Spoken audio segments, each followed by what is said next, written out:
हमारे reader first RF live news में। आइए देखते हैं आज की बड़ी खबर। एक विद्वान मध्यम वर्गीय परिवार में 60 के दशक में जन्मे सुभाष पांडे में तरुणावस्था से ही राजनीति के प्रति रुझान रहा। सन 76 में नटवर स्कूल रायगढ़ से हायर सेकेंडरी पास करने से पहले 1973 से 1974 में उन्होंने विद्यालय में छात्र सचिव के पद पर अपने दायित्वों का निर्वहन किया। 1979 में पीडी कॉमर्स कॉलेज में उपाध्यक्ष का पद संभाला तो 1981 से 1982 में स्वामी बालकृष्ण पुरी लॉ कॉलेज में प्रेसिडेंट के पद को गौरवान्वित किया। इसके बाद रविशंकर शुक्ल विश्वविद्यालय रायपुर में विश्वविद्यालय में कोर्ट मेंबर के रूप में चुने गए। अपने पिता के पद चिन्हों पर चलते हुए सुभाष पांडे ने कुछ दिनों तक वकालत भी की, लेकिन जल्दी ही वकालत के पेशे को छोड़कर सुभाष पांडे ने सक्रिय जमीनी राजनीति की राह चुन ली। रायगढ़ नगर निगम में 1994 के चुनाव में वे वार्ड नंबर 12 से निर्वाचित हुए। 2001 में रायगढ़ जिला में रेड क्रॉस संस्था के उपाध्यक्ष चुने गए। इसके साथ ही जिला पर्यावरण संरक्षण में जिला साक्षरता समिति में और जिला उपभोक्ता फोरम में सदस्य के रूप में अपनी सेवाएं दी। 2003 में भारतीय जनता पार्टी के टिकट पर वार्ड नंबर 14 से चुनाव जीतकर वे एमआईसी के सदस्य बने। 2016 में वार्ड नंबर 16 से चुनाव जीतकर अभी पार्षद के रूप में जनता की सेवा में रत हैं। सुभाष पांडे के भारतीय जनता पार्टी ज्वाइन करने के बाद से पार्टी संगठन ने इनकी सांगठनिक कौशल क्षमता और प्रतिभा का सदुपयोग करते हुए कोषाध्यक्ष, सदस्यता प्रभारी, कार्य समिति और कोर सदस्य जैसे गुरुत्वर दायित्व सौंपे, जिनका सुभाष पांडे ने बहुत कुशलता से निर्वहन किया। सुभाष पांडे ने 2003 में भाजपा द्वारा निकाली गई परिवर्तन यात्रा के समय भाजपा के दिवंगत प्रख्यात नेता दिलीप सिंह जुदेव और वर्तमान रक्षा मंत्री राजनाथ सिंह के समक्ष भाजपा में प्रवेश किया था। तब से आज तक वे अपराजेय योद्धा की तरह पार्टी और जनता की अथक सेवा कर रहे हैं। रीडर फर्स्ट के रूबरू कार्यक्रम में उन्होंने हमारे सवालों के बहुत बेबाकी से जवाब दिया। उन्होंने रायगढ़ के विकास के लिए अपना नजरिया हमारे दर्शकों के साथ साझा किया। साथ ही भाजपा के वर्तमान परिवर्तन यात्रा का औचित्य सिद्ध करते हुए प्रदेश की कांग्रेस सरकार पर जोरदार प्रहार किए। पेश है उनसे बातचीत के प्रमुख अंश। आज हमारे रूबरू कार्यक्रम में रायगढ़ के जाने माने पार्षद, राजनीति में सक्रिय, भाजपा के आधार स्तंभों में से एक श्री सुभाष पांडे जी हमारे समक्ष हैं। सुभाष पांडे जी की राजनीति बिल्कुल बेबाक रही है और उनके विचारों से, उनके कामों से रायगढ़ हमेशा लाभान्वित होता रहा है। तो आइए हम उनसे मिलते हैं और जानते हैं उनकी अब तक की यात्रा के बारे में। पांडे जी, हमारे चैनल में आपका बहुत बहुत स्वागत है। हम ये चाहेंगे कि हमारे दर्शकों को कृपया अपने बारे में थोड़ा सा बताएं। मेरा जन्म रायगढ़ नगर में ही हुआ। 14/10/1959 को रायगढ़ के सरफी देवी महिला चिकित्सालय में मेरा जन्म हुआ। मेरे पिताजी रायगढ़ जिले के, रायगढ़ नगर के एडवोकेट रहे और उन्होंने 50 साल की वकालत की और वो बार रूम के अध्यक्ष रहे, विधि महाविद्यालय के प्राचार्य के पद पे कार्यरत रहे। मेरी शिक्षा रायगढ़ नगर में ही विभिन्न स्कूलों में हुई और नटवर स्कूल में मैं सबसे पहले स्कूल के सचिव पद का चुनाव लड़ा, जिसमें मेरे को विजयश्री हासिल हुई। उसके बाद कॉमर्स कॉलेज में मैं छात्र संघ का चुनाव लड़ा, जिसमें उपाध्यक्ष के पद पर मैं निर्वाचित हुआ। इसके बाद लॉ कॉलेज, स्वामी बालकृष्णपुरी लॉ कॉलेज, जो आज भी हमारे यहाँ रायगढ़ में है, उसमें मैं कॉलेज का प्रेसिडेंट बना। इसके उपरांत विश्वविद्यालय रविशंकर यूनिवर्सिटी रायपुर के अधीन हुआ करती थी। वहाँ पर यूनिवर्सिटी कोर्ट, जो कि बहुत इम्पोर्टेंट संस्था होती है, उसका चुनाव हुआ, जो सभी छत्तीसगढ़ के कॉलेज के प्रेसिडेंट उसमें वोट डालते हैं। उसमें मैं कोर्ट का मेंबर बना। इसके बाद मैं अपनी कॉलेज के लाइफ के बाद अपनी सक्रिय राजनीति में भाग लिया। मैंने NSUI में छत्तीसगढ़ इकाई का अध्यक्ष रहा। इसके बाद जब नगर पालिका के चुनाव हुए 1994 में, तो नगर पालिका के चुनाव में वार्ड नंबर 12 से मैं बैकुंठपुर गौशाला पारा से पार्षद निर्वाचित हुआ और उसी वर्ष नगर पालिका का उपाध्यक्ष पद पे निर्वाचन हुआ। 1999 तक मैं नगर पालिका का उपाध्यक्ष रहा। तत्पश्चात फिर दोबारा नगर पालिका का चुनाव हुआ। मेरे वार्ड आरक्षण होने की वजह से मैंने वो चुनाव नहीं लड़ा, किंतु नगर पालिका अपग्रेड होकर नगर निगम बन गया। और 2001 में छत्तीसगढ़ राज्य के स्थापना के बाद जिला रेड क्रॉस का चुनाव हुआ। जिला रेड क्रॉस के चुनाव में मैं उपाध्यक्ष के पद पर निर्वाचित हुआ। और 2004 में जब छत्तीसगढ़ राज्य की निर्माण हुआ, तब मैंने परिवर्तन यात्रा के समय भारतीय जनता पार्टी की सदस्यता ग्रहण कर ली। आदरणीय देश के रक्षा मंत्री राजनाथ सिंह जी का नेतृत्व का लाभ मिला। उस परिवर्तन यात्रा में रायगढ़ प्रवास में थे, तब मैंने भारतीय जनता पार्टी की सदस्यता ग्रहण की। और 2004 के नगर निगम के पहले चुनाव में नगर निगम का वार्ड नंबर 13 गौशाला पारा वार्ड से मैं पार्षद निर्वाचित हुआ। और उसी प्रथम नगर निगम के चुनाव में मैं नगर निगम के सभापति के पद पर भी निर्वाचन का मुझको सौभाग्य प्राप्त हुआ। तत्पश्चात 2009 में पुनः नगर निगम के चुनाव में मैं वार्ड नंबर 14 बैकुंठपुर से पार्षद निर्वाचित हुआ। और उस वक्त मैं MIC के पद पर कार्य करता रहा। उसके बाद मेरी निरंतर नगर निगम में पार्षद के रूप में सेवाएं आज पर्यंत यथावत है। मैं इसी दरमियान विभिन्न महत्वपूर्ण पदों पर कार्य किया हूँ। मुझको जिला साक्षरता समिति में काम करने का अवसर मिला। मुझको पर्यावरण की समिति पे संरक्षक मंडल में रहने का सौभाग्य प्राप्त हुआ। जिला उपभोक्ता फोरम में मैं सदस्य रहा, क्योंकि मैं कानून का विद्यार्थी था। वकालत पास करके वकालत का भी व्यवसाय कुछ दिनों तक किया हूँ, इसलिए मुझको इस पद पे राज्य सरकार ने नियुक्ति दी। और आज मैं नगर निगम का निर्वाचित पार्षद हूँ और जिला भारतीय जनता पार्टी में कोर कमेटी का सदस्य रहा, जिला का कोषाध्यक्ष रहा। इसके उपरांत आज रायगढ़ विधानसभा का जो समन्वय समिति है, जिसको हम कोर कमेटी बोलते हैं, उसका सदस्य हूँ, जिला कार्य समिति का सदस्य हूँ। आपकी अभी तक की राजनीतिक पारी बहुत ही शानदार रही है और पार्षद के रूप में भी आप अजय रहे हैं। आज तक आप कभी पराजित नहीं हुए। तो हम आपसे ये जानना चाहेंगे कि इतनी लंबी राजनीति करने के बाद या अभी रायगढ़ में आप ऑलरेडी पार्षद हैं, तो रायगढ़ का विकास किस हद तक हुआ है? आपका भी शासन रहा 15 साल तक भाजपा का और पिछले 5 सालों से कांग्रेस का शासन है। तो इस दरमियान रायगढ़ में क्या-क्या विकास काम हुए और किस बात की अपेक्षा भी आप रखते हैं? रायगढ़ जिले का और रायगढ़ जिला मुख्यालय के विकास छत्तीसगढ़ राज्य में जब डॉक्टर रमन सिंह जी की सरकार बनी, तब रायगढ़ के लिए हम लोगों ने मास्टर प्लान बनाया। रायगढ़ जिले के सिंचाई परियोजना, जो कि छत्तीसगढ़ की सबसे बड़ी परियोजना थी, केलो परियोजना का अब तक खाली शिलान्यास किया जाता था। उसके लिए न बजट राशि आवंटित होती थी, न उसके निर्माण कार्य को प्रगति थी। किंतु छत्तीसगढ़ राज्य में जब डॉक्टर रमन सिंह मुख्यमंत्री बने, भारतीय जनता पार्टी की सरकार बनी, तो केलो परियोजना, जो कि सबसे बड़ी जीवनदानी नदी है और जिससे हमारे किसानों को सिंचाई की सुविधा प्राप्त हो, शुद्ध पेयजल की आपूर्ति हो, ये सुनिश्चित करने के लिए केलो नदी में एक बड़ा बांध, जो लगभग 550 करोड़ रुपए का तत्कालिक समय में वो इस प्रदेश की सबसे बड़ी सिंचाई परियोजना थी, का निर्माण भारतीय जनता पार्टी के कार्यकाल में हम सब लोगों के सहयोग से संपन्न हुआ। दूसरी बड़ी मांग थी मेडिकल कॉलेज की स्थापना। मेडिकल कॉलेज की स्थापना के लिए कांग्रेस के सरकार में खाली भूमि पूजन और शिलान्यास करके छोड़ दिया गया था। न तो मेडिकल कॉलेज के लिए राशि आवंटित थी और न ही जमीन का आवंटन था। हम लोगों ने नए सिरे से जमीन का आवंटन किया। रायगढ़ शहर के समीप आज जो मेडिकल कॉलेज स्थित है, वो छत्तीसगढ़ राज्य में सबसे बड़ा उपलब्धि है। रायगढ़ जिले के लिए आज चिकित्सा की सुविधा जो आज हम देखते हैं, वो भारतीय जनता पार्टी के कार्यकाल में हुई है। तीसरी सबसे महत्वपूर्ण समस्या थी यातायात की। रायगढ़ नगर में औद्योगिक विस्तार होने के वजह से बहुत सारे संसाधन आ गए, बहुत सारे वाहन आ गए, यातायात की समस्या अत्यंत कठिन हो गई।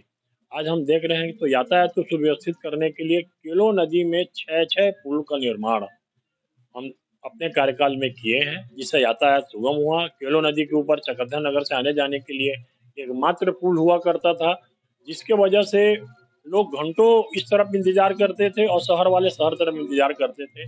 एक कोने से दूसरे कोने। इसका लाभ ये मिला कि आज यातायात को सुगम करने में हमारी सरकार कामयाब रही। पर्यावरण के क्षेत्र में भी कई कारगर कदम उठाए गए, स्वास्थ्य सुविधाओं का विस्तार किया गया और शिक्षा के क्षेत्र में तकनीकी महाविद्यालय, इंजीनियरिंग कॉलेज का निर्माण किया गया। बहुत सारे आईआईटी में, आईटीआई में और पॉलिटेक्निक कॉलेज में बहुत सारे निकायों की स्थापना की गई, जिससे यहाँ के छात्रों को उसका लाभ मिला। रायगढ़ कला और संस्कृति की नगरी के रूप में जाना जाता है, लेकिन अब धीरे धीरे वो ऊर्जा और इस्पात की नगरी में तब्दील हो गया है। निश्चित रूप से विकास तो हुआ है, लेकिन उसका साइड इफेक्ट हुआ कि रायगढ़ का पर्यावरण बुरी तरह से प्रदूषित हो गया। वो चाहे जल हो, मिट्टी हो, पानी हो, वायु हो। तो इस पर्यावरण प्रदूषण की रोकथाम के लिए आपका क्या विजन है? रायगढ़ जिले में उद्योगों का विस्तार चारों तरफ हो गया और इसके परिणाम स्वरूप आज हम देखते हैं तो कि इन्हीं उद्योगों की स्थापना के वजह से प्रदूषण की समस्याएं भी बहुत विकराल रूप ले ली। रायगढ़ जिले में उद्योगों की आवश्यकता विकास के लिए जरूरत थी और इन उद्योगों को प्रदूषण से मुक्त करने के लिए और पर्यावरण के संरक्षण के लिए जो उपाय किए गए, सभी उद्योगों को भारतीय जनता पार्टी के सरकार के समय निर्देशित था कि वो एनसीपी प्रदूषण मापक यंत्र का इस्तेमाल करें और किस समय उनको ये व्यवस्था देखनी है। वृक्षारोपण के कार्यक्रम को व्यापक रूप दिए जाने का भी अभियान किया गया, जिसके परिणाम स्वरूप थोड़ी बहुत उसमें रुकावट आई, लेकिन वाहनों का आवागमन से प्रदूषण का फैलाव हुआ है। आज भी हम देखते हैं कि भारतीय जनता पार्टी के सरकार में परिवहन के लिए रेल मार्ग जो ज़्यादा सुगम हो, इसके लिए आज कोल ब्लॉक में, एनटीपीसी में और अनेक औद्योगिक संस्थानों में रेल मार्ग से उनके कोयले का हो, उनके उत्पादन जो है वो रेल मार्ग से हो, जिससे कि कम से कम गाड़ियों का चलन हो, जिससे कि प्रदूषण की रक्षा हो। ये सब उपाय किए गए। पिछले 5 सालों में जब छत्तीसगढ़ में कांग्रेस की सरकार बनी 2018 के बाद, तब से इस दिशा में कोई कारगर कदम नहीं उठाए गए। आज हम देखते हैं तो वृक्षारोपण का कार्यक्रम कहीं पर नहीं दिखता हमको।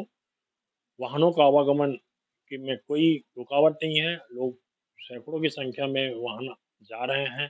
प्रदूषण मापक यंत्रों का न कोई उपयोग करता, न उनकी जांच होती, जिससे हम लोगों को प्रदूषण का सामना करना पड़ रहा है। रायगढ़ में इतने उद्योग धंधे बढ़े हैं, इसके बावजूद भी यहाँ बेरोजगारी की समस्या यहाँ के युवाओं के लिए बहुत ही कठिन चैलेंज रहा है। तो इसमें आप क्या सुझाव देंगे? उद्योगों में गैर तकनीकी और तकनीकी 2 पदों के लिए रोजगार की आवश्यकता होती है। हम देखते हैं कि मजदूरी में काम करने के लिए तो कोई भी जो जिनका अनुभव नहीं है, जिनका योग्यता नहीं है, वो भी जाके काम कर सकते हैं। लेकिन जो तकनीकी पद है उसके लिए हम लोगों ने इंजीनियरिंग कॉलेज की स्थापना की, पॉलिटेक्निक कॉलेज में हम लोगों ने संकाय का बढ़ाया, आईटीआई में हम लोगों ने बहुत सारे संकाय बढ़ाए और उसका परिणाम ये हुआ कि पिछले 14-15 वर्षों में जो स्थानीय युवक हैं उनको रोजगार कार्यालय के माध्यम से रोजगार दिए जाने के लिए उद्योगों के ऊपर दबाव पड़ा।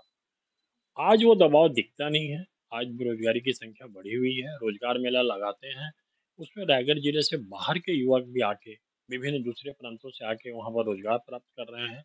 ये बड़ा दुर्भाग्यपूर्ण है। प्रशासन का और राज्य सरकार का उद्योगों के ऊपर नियंत्रण नहीं है। उद्योगपतियों को इस बात के लिए सुनिश्चित करना चाहिए कि इतने पद स्थानीय लोगों के लिए सुरक्षित रहे। आप यदि उच्च पद है जिसमें उच्च योग्यता के यदि कोई उपलब्ध नहीं है स्थानीय आदमी, तो उनको बाहर से बुलाओ। बाकी की जो पद है वो सब स्थानीय लोगों को दिया जाना चाहिए, जिसके लिए आज दबाव शासन का नहीं है। अब हम आए थोड़े वर्तमान पे।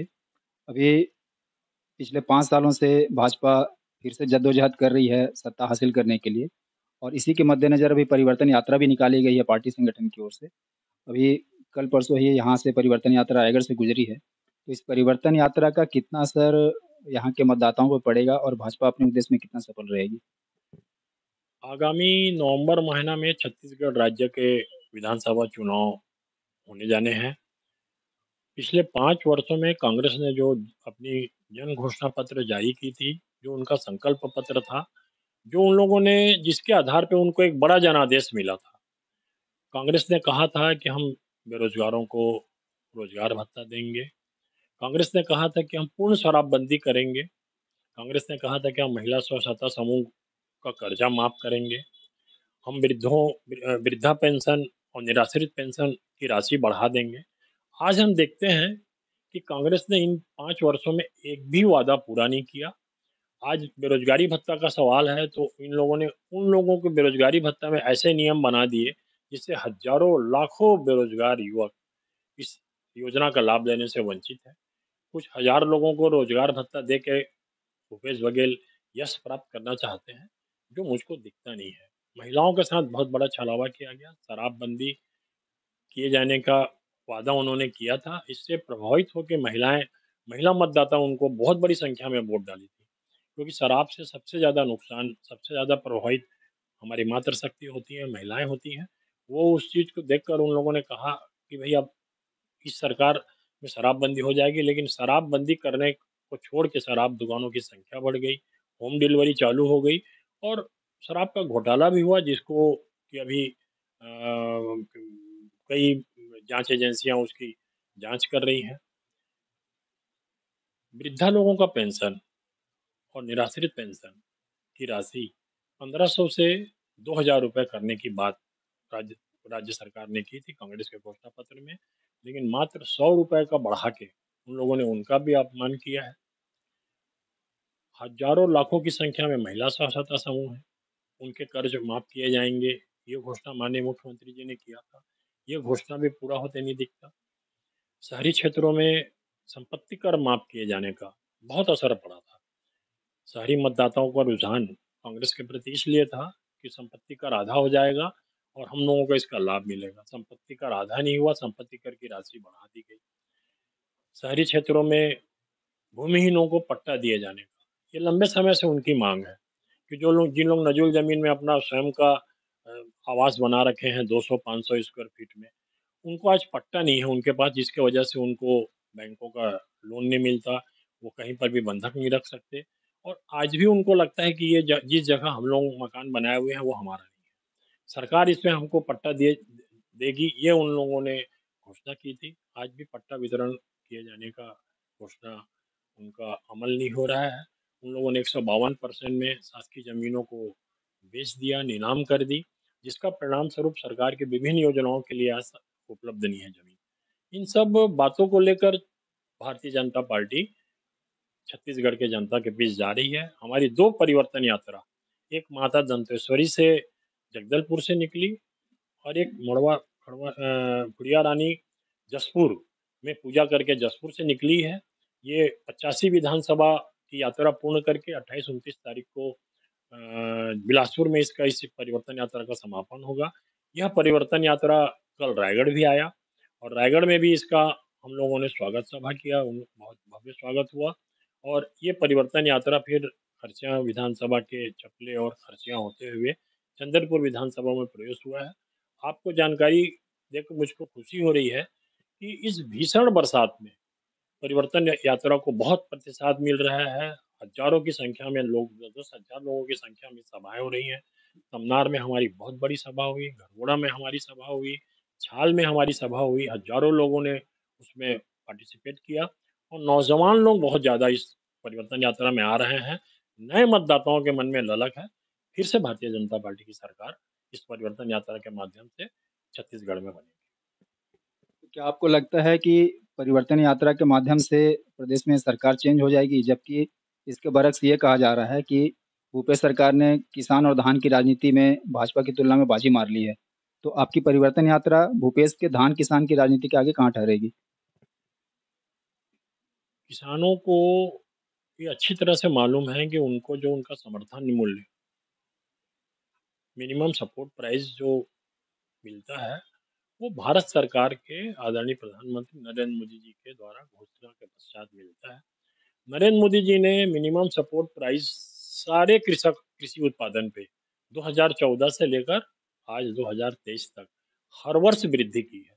जबकि हम यूपीए सरकार की तुलना करें तो जब डॉक्टर मनमोहन सिंह की जब सरकार थी तो मिनिमम सपोर्ट प्राइस एक बार भी नहीं बढ़ा था और इन 2014 से लेकर 2023 तक 9 सालों में मिनिमम सपोर्ट प्राइस को माननीय प्रधानमंत्री जी ने 4 से 5 बार इंक्रीज किया है और इसका लाभ आज 2100 रुपये मिनिमम सपोर्ट प्राइस भारत सरकार के द्वारा घोषित किया गया है। उसके बाद बोनस जो भारत सरकार भी देती है, इसका श्रेय मुख्यमंत्री लेने का प्रयास कर रहे हैं, जो उनको इस बार नहीं मिलने वाला। किसानों को अपने धान को बेचने में भारी मशक्कत करना पड़ रहा है। इस बार उन लोगों ने पोर्टल में डालने का निर्णय ले लिया है, उनको बारदाना उपलब्ध नहीं है। आज समिति में जाते हैं तो समिति में कोई समिति के पदाधिकारी नहीं रहते जो उनके धान को और धान को उनका रिजेक्ट किया जाता है।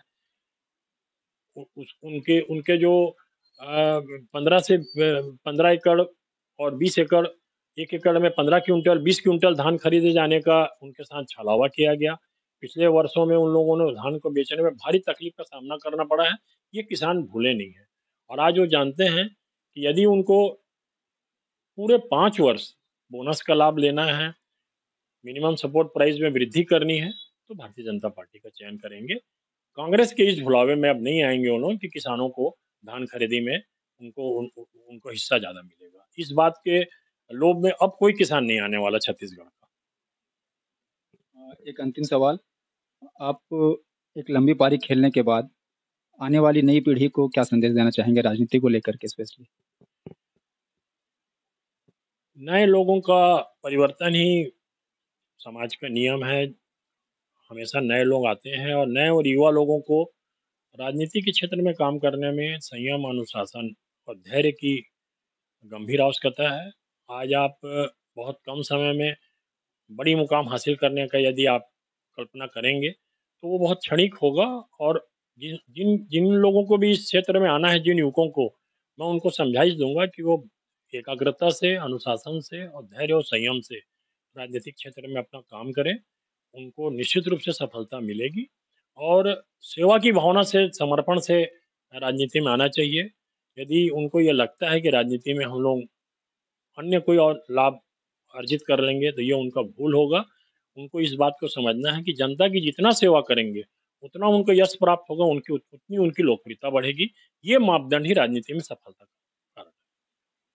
आपका बहुत बहुत धन्यवाद, आपने अपना अमूल्य समय दिया और हमारे दर्शकों को अपनी बेबाक जवाबों से खुश कर दिया। Thank you very much. धन्यवाद।